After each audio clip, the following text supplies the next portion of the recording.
Good morning. This week's story is about the thirsty bird and how you get the water. And think about this question. And let's watch the video. This bird is flying a long distance and she keeps flying. And she feels so thirsty. And now she saw one cup of water just in front of there. The bird is trying to get the water, but couldn't.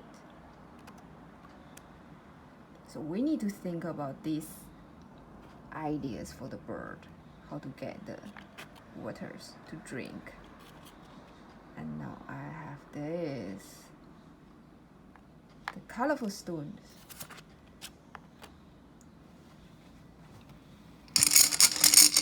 Let's help the bird to increase the water level and easier for drink.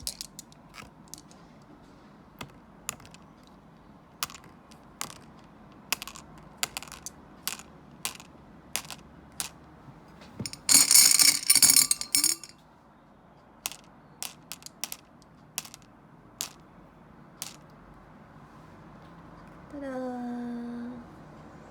Yes, the water level is here. See, it's increased from here to here. So let's think about your idea. Okay, see you in the class. Bye.